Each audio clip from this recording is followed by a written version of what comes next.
Ya, Assalamualaikum warahmatullahi wabarakatuh, Mbak-mbak, mas-mas semua. Selamat pagi, salam sejahtera dan sehat selalu, penuh keberkahan ya. Waalaikumsalam warahmatullahi wabarakatuh.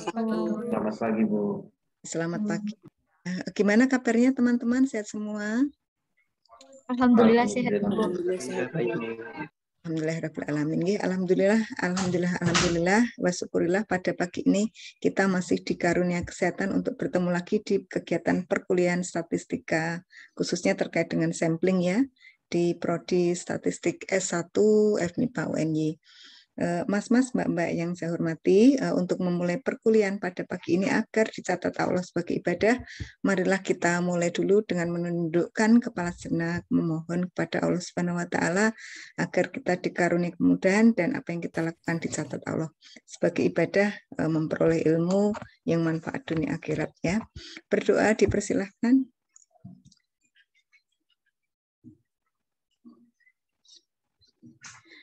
Berdoa cukup nih. Pada kesempatan pagi ini, insya Allah kita lanjutkan seperti di silabus, yakni simple random sampling. Mas-mas, mbak-mbak, sebelum ke SRS, sepertinya kemarin ada tugas ya, bukan tugas, ada latihan. Tidak ada masalah ya untuk menentukan rata-rata, menentukan luas probabilitas di bawah kurva normal, kemudian menentukan X kuadrat dan seterusnya ya. Nggak ada masalah kan ya?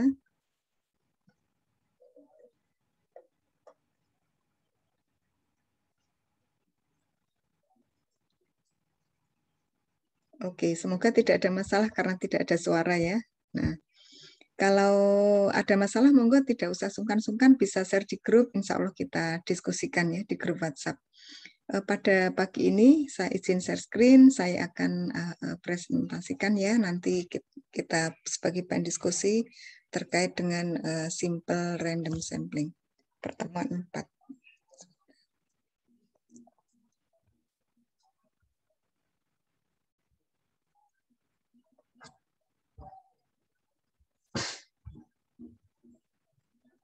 Sudah kelihatan sampel acak sederhana? Sudah, Bu. Sampun, Bu. Alhamdulillah ya. Ya, ada yang masuk. Ya, sampel acak sederhana atau disingkat dengan SRS ya, simple random sampling ya. Kita pakai bukunya yang kemarin yang Loria, pada perkuliahan pagi menjelang siang ini kita coba deskripsikan apa itu sampel acak sederhana, kemudian keuntungan dan kerugian ketika kita menggunakan sampel acak sederhana. Kemudian yang ketiga, cara menentukan sampel acak sederhana, dilanjutkan dengan estimasi rata-rata populasi dan estimasi total populasi. Mas-mas dan mbak-mbak semua, kalau simple SRS ya, simple random sampling ya, ini merupakan cara penyampelan yang paling sederhana yang sering kita lakukan sehari-hari. Misalnya siapa yang mau presentasi, kita undi. Nah, dengan undian itu merupakan cara untuk menyampel. Dari ibu-ibu di sekitar rumah kan ada arisan, itu kan juga dikocok. Nah, itu juga simple random sampling. Nah, jadi dengan simple random sampling ini ya setiap anggota dalam populasi itu memiliki peluang yang sama untuk terpilih menjadi sampel gitu ya. Contohnya dari satu kelas ini ada 40 sekian orang, diambil 5 secara acak. Jadi setiap orang punya peluang yang sama untuk terpilih. Tentu saja jika tidak mempertimbangkan macam-macam ya, laki-laki, perempuan, indeks prestasi dan lain-lain. Gitu. Nah, jadi dengan adanya simple random sampling ini yang nanti digunakan untuk membantu pelaksanaan survei sampel yang nanti ujung-ujungnya adalah kita mau membuat kesimpulan, membuat generalisasi, membuat atau mengetahui karakteristik parameter populasi. Nah, dengan menggunakan informasi-informasi yang terdapat pada sampel. Kemudian, ketika kita membaca beberapa referensi, sebenarnya ada dua faktor yang mempengaruhi informasi itu akurat atau tidak. Yang sering kita lakukan, yang sering kita alami adalah ukuran sampel atau besarnya sampel ya, ukuran sampel yang dipilih dari suatu populasi. Jadi semakin besar itu semakin mewakili ukuran populasi. Kemudian variasi dalam data juga. Jadi adanya variasi apakah benar-benar dari sampel yang kita ambil itu memang menggambarkan variasi dari data. Dan tentu saja variasi ini nanti dapat kita tentukan itu ketika kita memilih gitu ya. Ketika kita memilih itu kan ada metode tertentu, jadi tidak sembarang, sehingga nanti benar-benar keakuratan informasi ini benar-benar ada jaminan seperti itu ya. Dan tentu saja gini ya, ketika kita semakin besar atau semakin besar ukuran sampel yang dipilih, itu semakin ini semakin mendekati, namun ada kondisi lain, yakni biaya yang diperlukan untuk pengumpulan data itu juga semakin besar. Kadang-kadang nanti kita juga perhitungkan ketika kita mengumpulkan data dalam penelitian juga harus mempertimbangkan berapa ya biaya yang diperlukan. Contohnya, nah ketika kita pusat risetnya itu di Jogja misalnya, ketika mengumpulkan data sekitar Jogja dan Jawa Tengah kan transport tidak terlalu banyak ya, biaya transport yang diperlukan. Tetapi ketika nanti kita harus mengambil data ke Papua, ke Kalimantan, kemudian ke Aceh misalnya, nah itu kan perlu biaya yang sangat besar. Nah di situ perlunya pertimbangan bagaimana kita bisa mempertimbangkan ukuran sampel yang cukup besar, namun dengan melihat variasi data itu juga menjadi pertimbangan. Variasi di sini juga bisa saja variasi letak, variasi skor dan seterusnya ya, atau variasi bilangan yang terukur ya.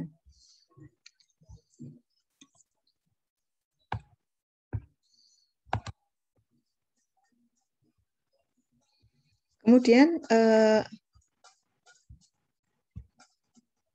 prosedur pemilihan sampel. Nah, atau yang kemarin sudah kita singgung, prosedur pemilihan sampel itu kita sering sebutkan dengan desain survei sampel. Bagaimana kita mendesain survei melalui suatu proses penyampelan dari suatu populasi yang sudah kita definisikan. Kemudian kita ke sampel acak sederhana ya. Jika suatu sampel berukuran N kecil, nah jadi kita pakai terminologi yang kemarin sudah kita diskusikan. Kalau ukuran populasi itu N besar, kalau ukuran sampel itu N kecil. Dan dari N kecil ini ya setiap anggota itu mempunyai peluang yang sama untuk terpilih. Maka pengambilan sampel semacam itu disebut simple random sampling atau sampel acak sederhana yang sering disebutkan sebagai SRS. SRS ini populer banget ya, gitu. Yang paling sering digunakan dalam kehidupan sehari-hari, dan karena keunikan dari acak ya, acak itu peluang yang sama untuk dipilih ya. Setiap anggota populasi memiliki peluang yang sama untuk dipilih. Nanti ketika kita membuat penyimpulan tentang karakteristik populasi, entah itu parameter ukuran tendensi sentral maupun ukuran penyebaran, itu syaratnya adalah pengacakan karena menjamin ya setiap anggota memiliki peluang yang sama untuk dipilih. Kemudian dengan sampel acak sederhana ini ya, kita tidak perlu macam-macam pengetahuan atau macam-macam data awal terkait dengan populasi. Nanti kalau misalnya terkait dengan sistematik misalnya, kita kan harus mengurutkan. Urutan itu berdasarkan apa? Nah, itu kan kita harus ada pengetahuan dulu, harus survei dulu gitu ya. Kemudian ketika kita menggunakan klaster, nah klaster didasarkan atas apa? Kalau seandainya nanti ada cara lain, misalnya selain klaster ada stratified, nah atau strata. Strata-strata itu berdasarkan atas apa? Siapa saja yang masuk di strata tersebut. Nah, itu kan juga ada pengetahuan awal yang diperlukan untuk mengetahui keseragaman atau menggolongkan keseragaman. Nah, ini tidak perlu kita lakukan ketika kita menggunakan SRS. Jadi tidak perlu informasi tentang populasi lebih jauh, siapa saja yang di dalamnya, penggolongannya atau klasterisasi atau strata-stratanya seperti apa, kita tidak perlu. Tetapi yang penting ukuran sampelnya seperti apa, kita bisa melakukan pengacakan. Nah, kemudian dari N yang sudah diketahui gitu.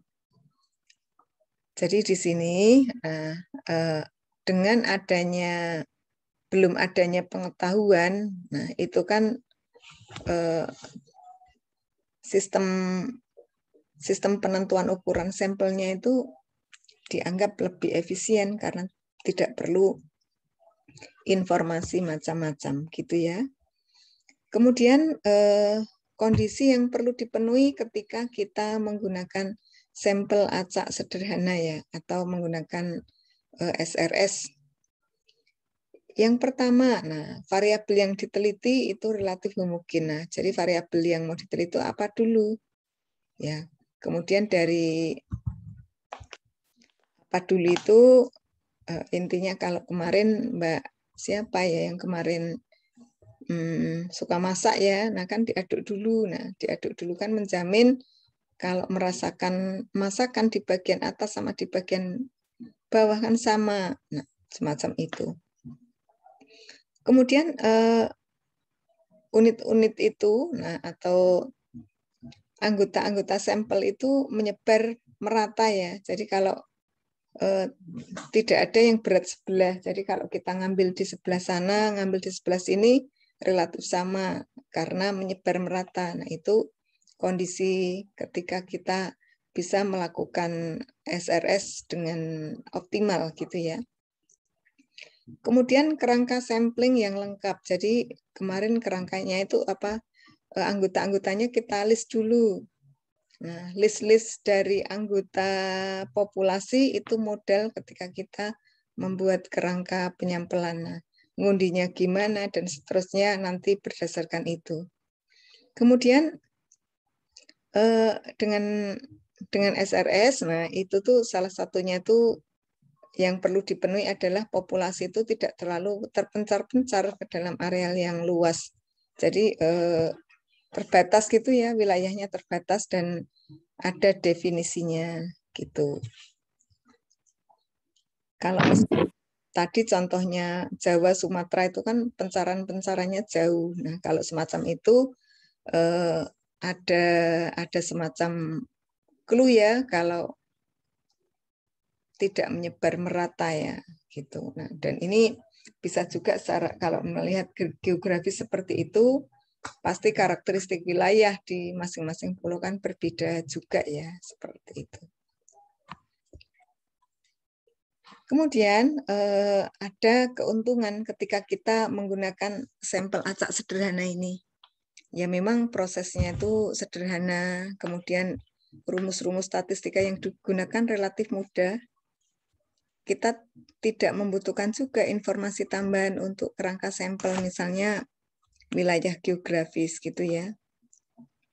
Kemudian karena tadi sudah wilayah populasinya itu tertentu, maka relatif mudah ya menerapkan SRS ini. Nah, ini yang merupakan keuntungan SRS sehingga SRS ini lebih populer dibandingkan dengan teknik penyampelan yang lain gitu ya. Namun, nah di balik ke sisi positif dari simple random sampling ini ada juga kerugian menggunakan SRS ya. Misalnya kemungkinan unit sampling yang terpilih tidak merata. Sebagai contoh ya, ketika pengundian hadiah kan misalnya hadiahnya itu segunung gitu ya yang diundi itu segunung seperti kita lihat di TV, sering kita lihat di TV ya. Nomornya itu kalau dulu kan tidak pakai itu ya, tidak pakai alat atau tidak pakai pengacakan dengan komputer. Tetapi undiannya itu kertas gitu ya yang menunjukkan nama, nomor, alamat telepon dan seterusnya, kemudian diaduk-aduk ditumpuk, nah tumpukannya itu segunung. Nah, siapa tahu tidak merata ininya wilayahnya itu, kalau diambil sebelah kiri saja, diambil sebelah tengah, nanti wilayah tertentu saja yang memperoleh undian semacam itu. Nah, itu salah satu kemungkinan ya, karena ada tidak meratanya dari kemungkinan terambilnya sampel ini ya. Kemudian kalau ukuran populasi sangat besar, nah seperti se-Indonesia, terlebih lagi ketika penyebarannya itu cukup luas, kemudian karakteristiknya juga beda-beda. Nah, itu juga menjadi permasalahan. Nah, kemudian mahal juga. Jadi ketika semua diacak, nah kemudian setelah diacak tahu, oh yang dapat tuh satu dari Papua, satu dari Kalimantan, satu dari Aceh. Kan ongkirnya mahal semacam itu. Atau kalau mau mewawancarai orang dari situ kan mahal banget ya. Seperti itu. Nah, apalagi nih yang biaya penyebaran, karena penyebarannya secara geografis itu luas banget, nah, biayanya tentu saja menjadi sangat mahal. Nah, ini penggunaan sampel acak sederhana. Nah, untuk mengetahui ketika menggunakan sampel acak sederhana itu berat dan nanti mahal di ongkos, nanti ada teknik-tekniknya. Nanti kita bisa menggunakan teknik lain untuk menentukan ukuran sampel ya, tidak harus menggunakan SRS gitu. Selamat datang untuk yang mas-mas, mbak-mbak yang baru gabung gitu ya. Kita sudah mau mulai beberapa slide. Kemudian untuk menentukan sampel acak yang sederhana, nah yang pertama, nah itu pengundian ya, biasa ya, yang tadi sudah kita jelaskan.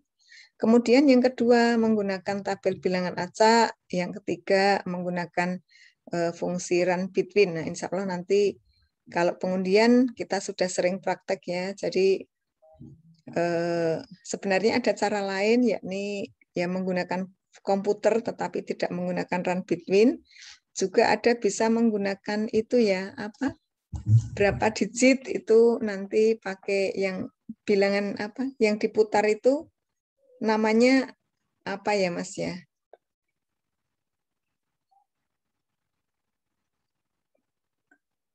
Jadi seperti ada bilangan 0 sampai 9. Kemudian diputar.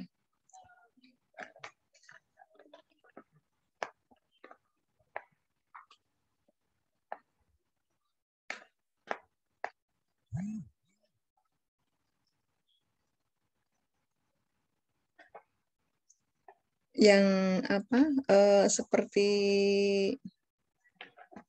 bulatan ada 0 sampai 10, 0 sampai 9, kemudian diputar. Itu untuk digit pertama, digit kedua, dan seterusnya. Nah, semacam itu. Nah, itu bisa menggunakan alat seperti itu ya, gitu. Kemudian untuk pengundian ya, biasa ya ini loh yang sering disebut lotre atau disebut ya arisan. Nah, kertas nanti digulung-gulung, kemudian dipilih secara acak. Ya.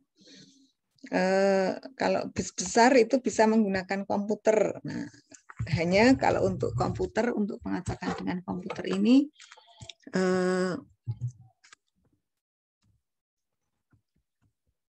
Kadang-kadang bisa di-set juga ya, yang nomor ini yang terpilih ya, pakai fungsi if then, tetapi itu kalau tidak jujur ya. Kalau jujur ya benar-benar diacak seperti dengan pengundian. Kemudian cara kedua ya, kita bisa menggunakan tabel bilangan acak ya. Dari tabel bilangan acak ini nanti ada bilangan macam-macam.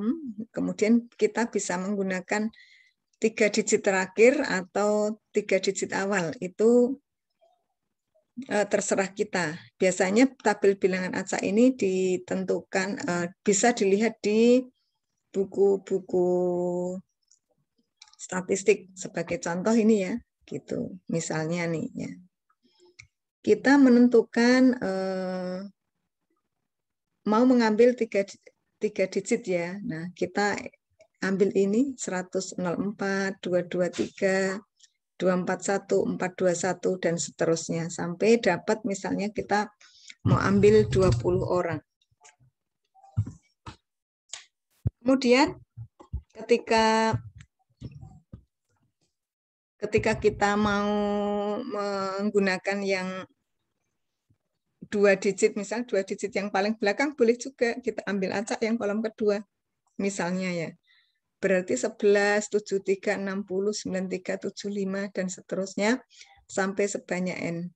Jadi kita boleh menggunakan bilangan acak yang pertama di depan atau di belakang. Bisa juga pakai loncat-loncat ya, misalnya kita tentukan kolom ketiga, kemudian loncat 3 lagi 27, loncat 3 lagi 08, loncat 3 lagi 61, loncat 3 lagi 35 dan seterusnya. Nah, boleh semacam itu.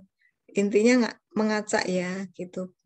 Terserah meloncatnya seperti apa, yang penting kita bisa menemukan bilangannya. Nah, seandainya nanti ketemu bilangan yang berulang, nah kita ganti lagi.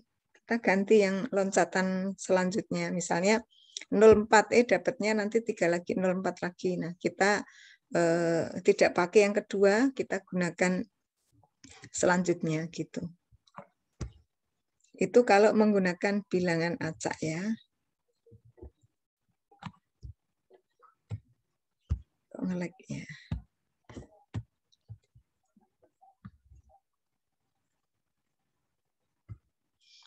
Kemudian ini kalau pakai run between ya, ini gampang banget menggunakan Excel.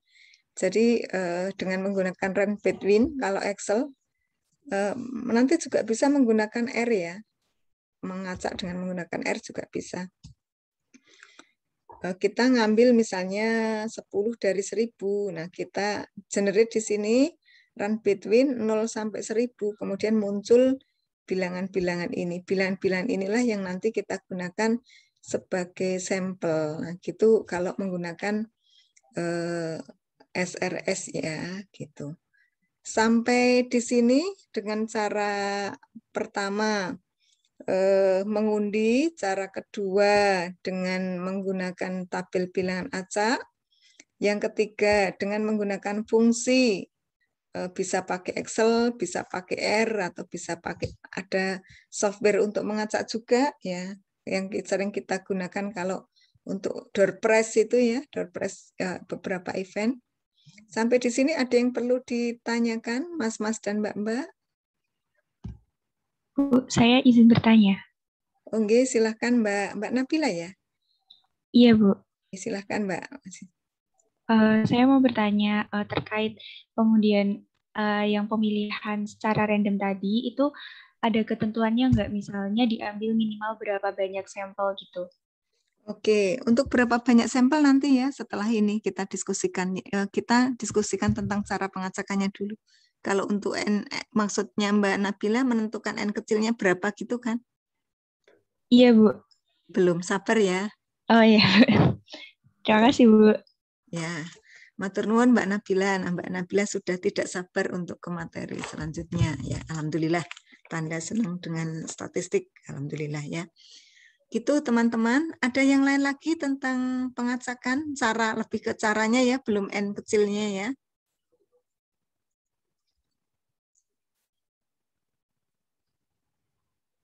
Belum ada? Oke, kita lanjutkan. Ya, kemarin kita sudah menghitung ekspektasi dari X gitu ya, atau sering kita sebut dengan mu. Kalau pada rumus biasanya statistik dasar dari SMP, SMA, atau kuliah semester 1. Nah, ada mu itu rata-rata untuk populasi. Kalau Y bar itu atau X bar nanti rata-rata untuk sampel. Itu bisa dihitung sigma YI per N. Kalau N-nya N kecil itu nanti sampel. Kalau N-nya N besar nanti jadi populasi. Nah, kemudian nanti ada varians ya. Simbolnya varians itu VY. Kalau simbolnya rata, Y bar atau mu ya, mu topi. Kenapa ada topinya? Karena di situ merupakan simbol estimasi. Kemudian kalau VY itu nanti varians dari Y, nanti ada juga varians sampel. Varians sampel disimbolkan dengan S kuadrat ya. Kalau cara menghitungnya 1/N dikurangi 1, N-nya N sampel, kemudian sigma I sama dengan 1 sampai N kecil sampel. Nah, YI dikurangi Y bar dikuadratkan. Dengan kata lain di sini YI dikurangi Y bar kuadrat merupakan jumlah kuadrat dari ya Y bar-nya kan sentroid atau pusat massa atau rata-rata ya. Seberapa jauh data itu menyimpang dengan rata-rata, kemudian dikuadratkan, dijumlahkan, dibagi N dikurangi 1 seperti itu. Nah, ini merupakan varian sampel.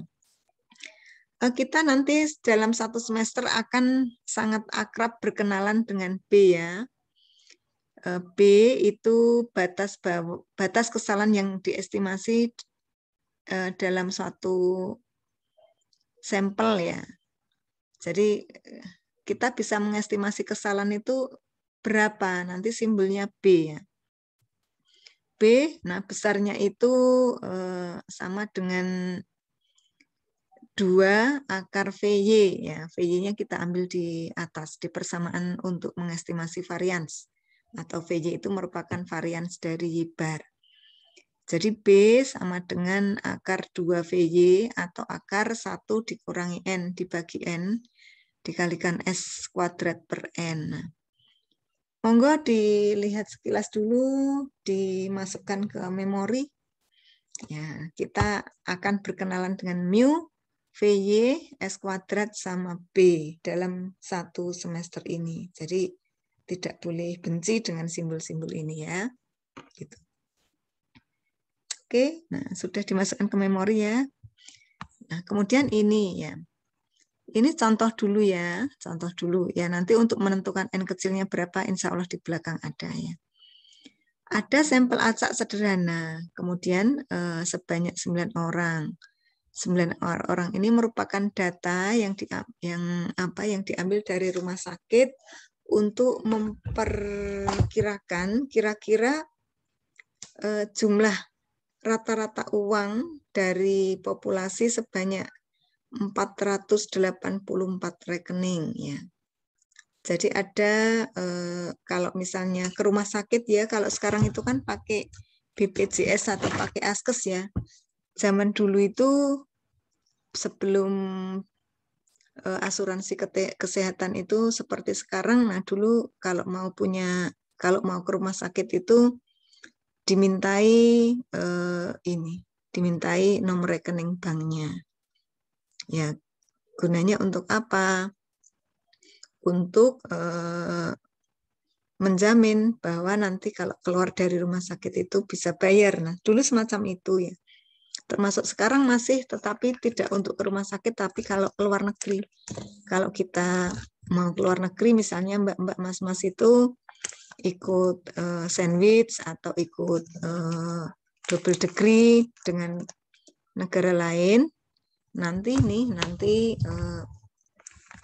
ada syarat untuk keluar negerinya, apalagi yang memakai visa itu harus punya tabungan sekian gitu ya di nomor rekening bank tertentu, kemudian banknya memberikan keterangan Nah, baru kita bisa gunakan sebagai syarat untuk melengkapi visa ke luar negeri ya.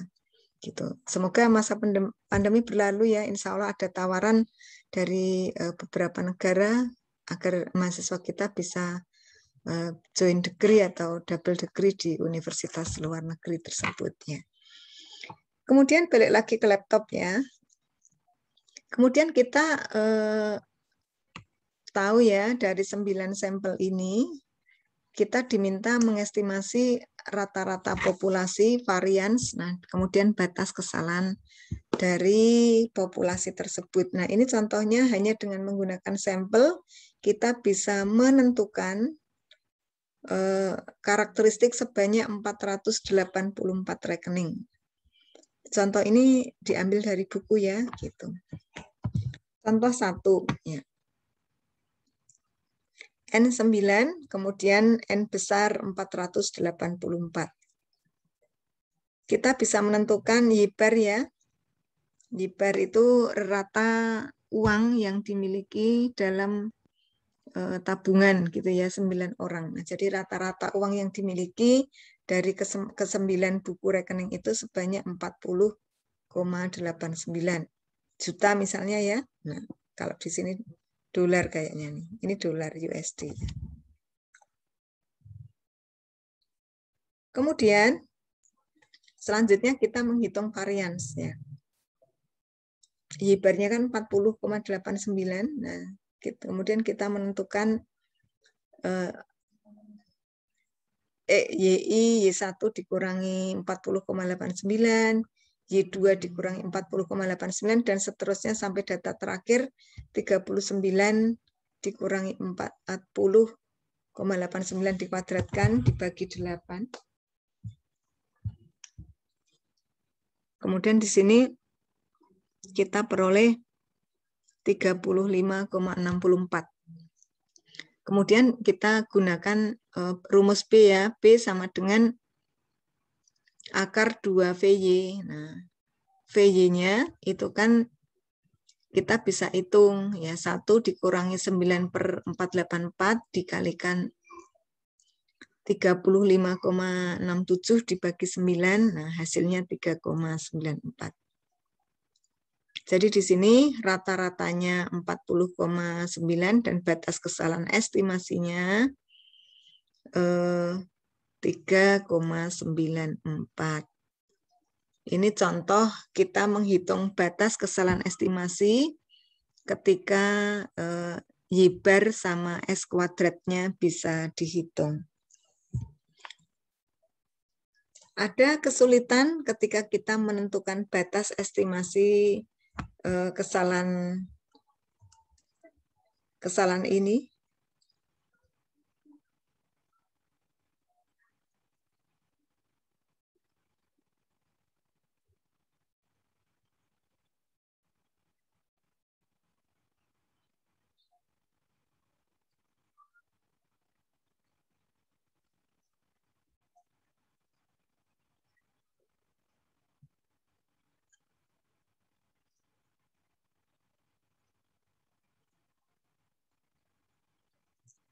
Teman-teman ada kesulitan kira-kira kalau diketahui datanya seperti ini? Kemudian kita menghitung B-nya, adakah kesulitan?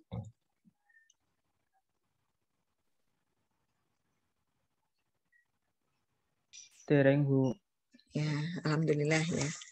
Terima kasih untuk jawabannya. Yang teman-teman yang lain gimana? Belum, Bu. Matur nuwun Mas Seto ya. Belum, Bu. Nuwun Mas Rizky ya.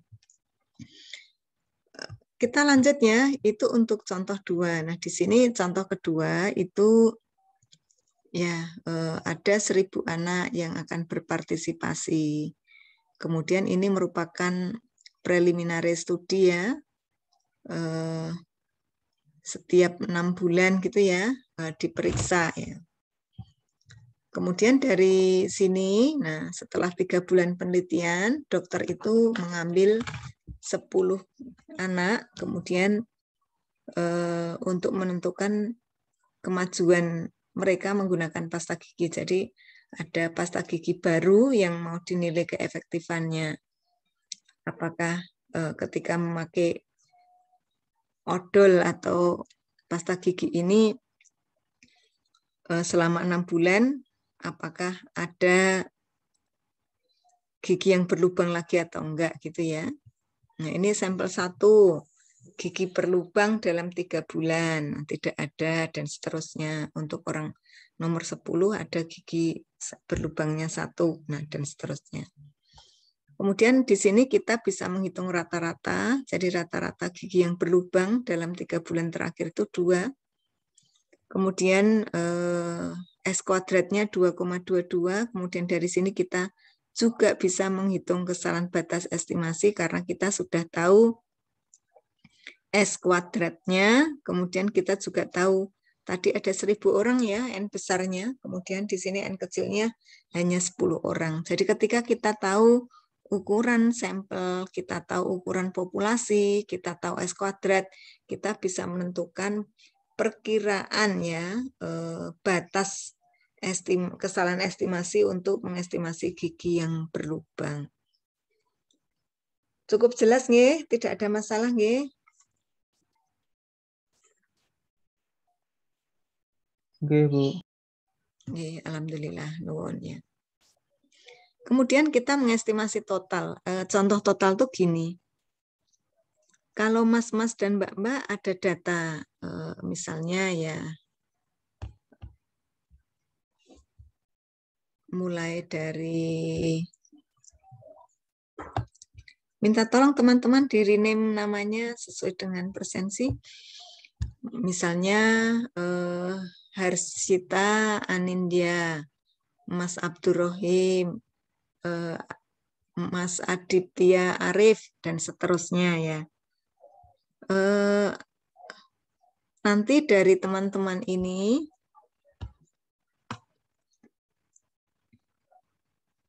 kan setor ya, misalnya yang paling kelihatan bisa dihitung itu misalnya biaya hidup per bulan berapa ya gitu ya. Nanti Mbak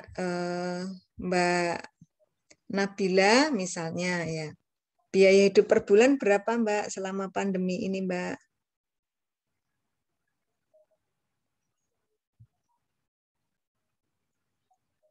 Mbak Firial Nabila? Ya, Bu. Berapa per bulan biaya hidup selama pandemi? Kalau untuk saya kan kebetulan saya lagi di kos ini. Untuk makan mungkin sekitar kurang lebih 500.000 per bulan. Terus termasuk pulsa dan lain-lain? Gimana, Bu? Pulsa, kos, dan lain-lain, kalau kosnya dihitung? Kalau untuk pulsanya dalam 1 bulan itu 65.000. Terus kosnya?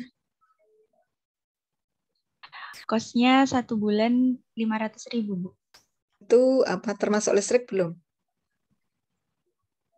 Sudah. Sudah ya, gitu ya.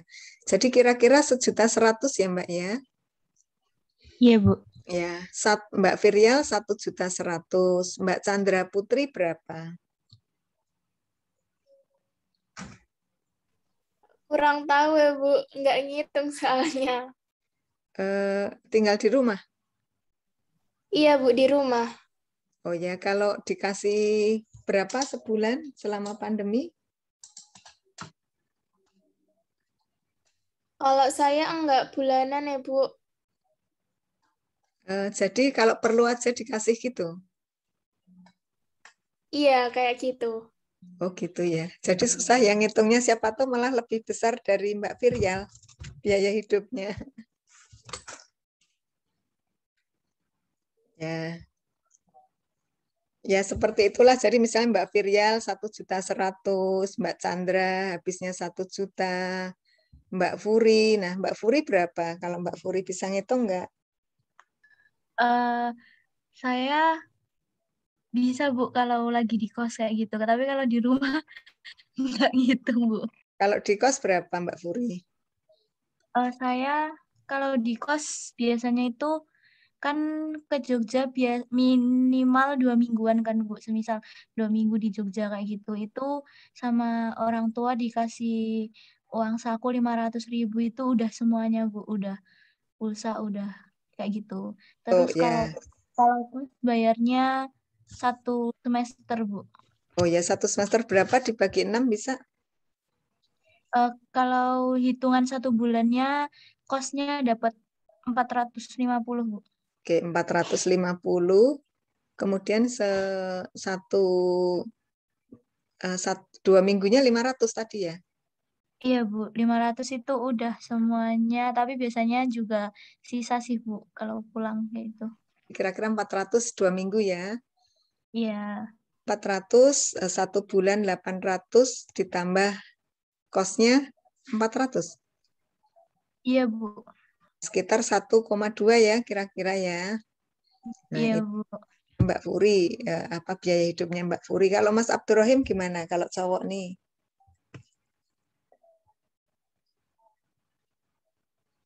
Halo Mas Abdurrahim. Ya Bu. Ya, ngitungnya coba makan, pulsa, Kalau saya bensin, tambah kos. masih di rumah sih, belum ngekos. Kalau Belum masih di ngekos. rumah, tidak perlu uang sama sekali seperti Ya tadi. mungkin buat beli pulsa sebulan. Oh, hanya beli pulsa saja. Lainnya Ya, tidak ya. ya. Oke, terima kasih. Nah, itu Mas Abdurrahim. Mas Doni gimana Mas Doni? Halo, Bu. Ya, sebulan berapa biaya hidupnya? Kebetulan saya juga belum menghitung sih, Bu, tapi ada buat kebutuhan tiap bulan yaitu paket data gitu, Bu. Kata aja ya Mas Doni ya. Jadi, Oke. Soalnya di rumah ya, jadi tidak bisa menghitung persis pengeluarannya. Mbak Eva kos atau di rumah nih? Saya di rumah, Bu. Nah, susah juga menghitung ya. Iya, Bu. Ya, Mbak Zelva Jihan Ya, Bu. di rumah apa di kos? Di rumah. Saya di rumah. Oke, seandainya di kos gitu ya, misalnya Mbak Furi berapa, Mas Abdurrahim berapa, Mas Doni berapa, Mbak Eva, Mbak Rafika, dan seterusnya, nanti kita bisa mendata. Nah, dari data itu kita bisa menghitung ratanya, sama kita bisa menghitung jumlahnya. Menghitung jumlahnya itu untuk apa toh? Misalnya nih, untuk misalnya nih ada pengumuman bulan November 2021. Nah, nanti tidak perlu meminta orang tua karena negara mau ngasih biaya hidup sebulan sesuai dengan yang dibelanjakan. Misalnya loh ya. Nanti kira-kira untuk anak statistik 2019 biayanya berapa ya? Nah, dari biayanya berapa ini kita bisa memperkirakan untuk anak statistik totalnya itu sekian juta, nah, atau 50 juta untuk 40 orang. Karena satu orang kira-kira 1.200.000. Nah, totalnya inilah yang digunakan ya. Ini untuk mengestimasi total gitu ya, total populasi. Jadi simbolnya dengan tau. Nah, jadi total semacam itu gambarannya. Jadi dari data, kalau biasanya kita menghitung rata, tetapi kalau untuk total kita hitung totalnya, karena untuk suatu keperluan misalnya total biaya yang dibutuhkan berapa. Kemudian yang kedua juga ini untuk memperkirakan juga gitu ya, untuk memperkirakan kira-kira nih nanti kalau misalnya terkait dengan keperluan itu ya banyak keperluannya mau diberikan atau mau di cover, atau kalau semacam itu tuh cara mengcovernya seperti apa. Nah, itu biasanya menggunakan total. Cara lain contohnya ya di peternakan ayam. 1 ekor beratnya ini, ayam kedua beratnya ini, ayam ke N beratnya ini. Nah, dari berat itu kan bisa dirata-rata, tetapi dari rata-rata itu kita juga bisa menghitung total. totalnya untuk apa? Kalau peternakan di kampung ini itu bisa menghasilkan sekian ton ayam per hari, apakah bisa memenuhi kebutuhan penduduk di kampung ini selama sekian hari? Nah, semacam itu. Jadi total digunakan untuk seperti itu. Nah, itu gambaran total ya. Kalau cara menghitungnya, N besar dikalikan Y bar gitu ya. Kemudian dari N besar dikalikan Y bar ini nanti ketemu total. Kemudian kita juga bisa menghitung variansnya. Nah, varians dari total itu sama dengan N kuadrat dikalikan 1 min N kecil per N besar dikalikan S kuadrat per S ya.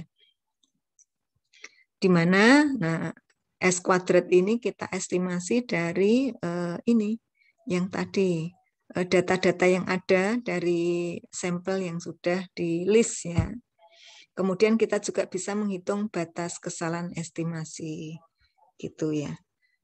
Untuk rumus-rumus ini sudah kira-kira ada gambaran ya cara menggunakannya, kemudian simbol-simbolnya. Hanya kata kuncinya total. Nah, kemudian tadi varians dari total.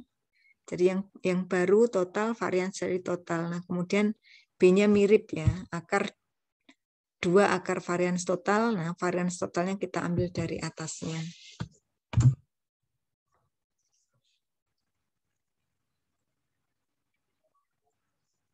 Cukup jelas ya?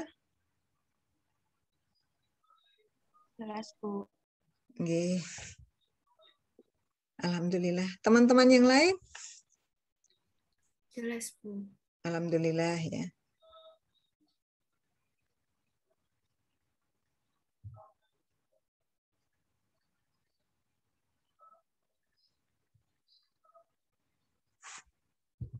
Ya, kita lanjut nggih.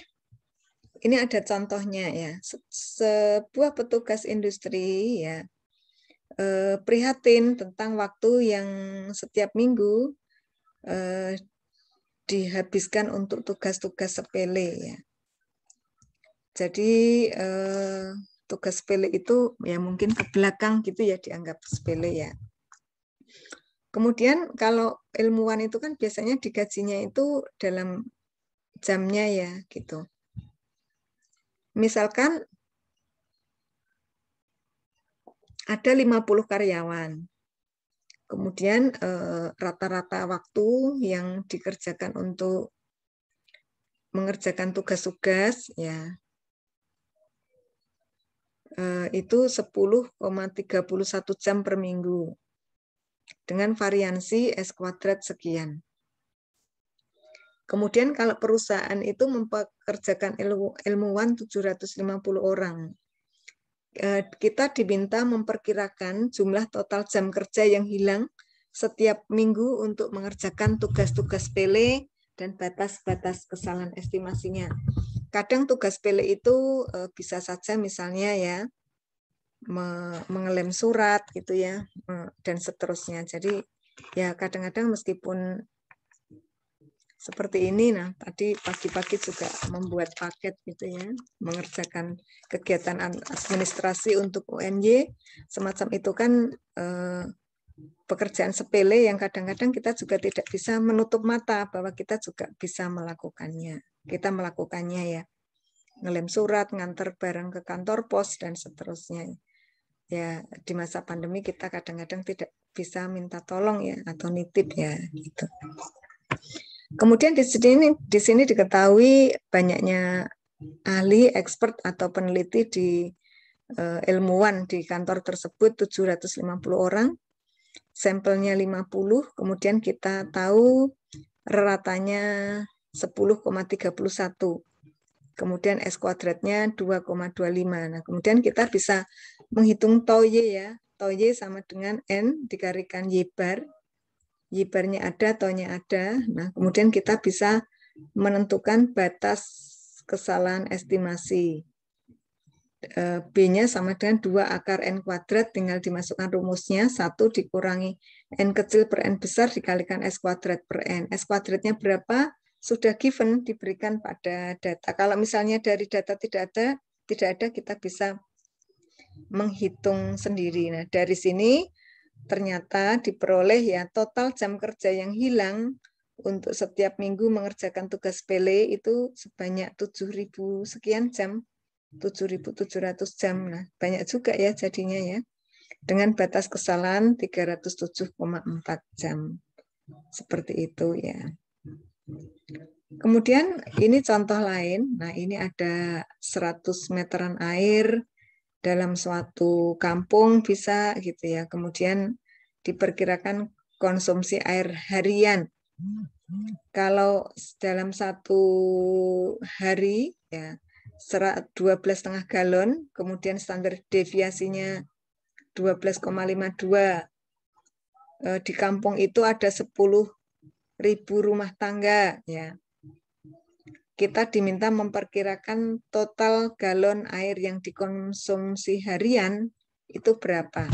Gunanya untuk apa? Nanti kalau ada perusahaan air minum, nah, PAM harus menghasilkan air yang lebih dari itu biar tidak kurang gitu kan. Jadi salah satu manfaat estimasi total adalah kita tahu atau bisa memperkirakan kebutuhan dalam populasi tersebut berapa ya totalnya. Nah, sekaligus batas kesalahan estimasinya. Kita masukkan atau sama dengan NY bar-nya, kita masukkan B-nya. Nah, di sini ternyata kita bisa menghitung konsumsi, rata konsumsi harian, dan juga batas kesalahan estimasinya. Cukup jelas nggih? Atau ada yang perlu ditanyakan?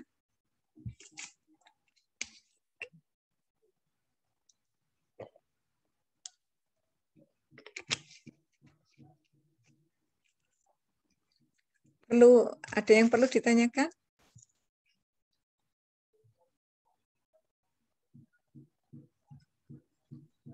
Belum, Bu. Belum ya, terima kasih. Nah, itu materi kita sudah habis. Nah, untuk latihan ya, Mas-mas dan Mbak-mbak ya. Kita materinya nanti untuk yang pertanyaannya Mbak Nabila, insya Allah kita bahas pekan depan ya Mbak di pertemuan 5. Sudah disiapkan. Kemudian ya untuk menghitung N-nya nanti ada macam-macam cara, tidak usah khawatir ya.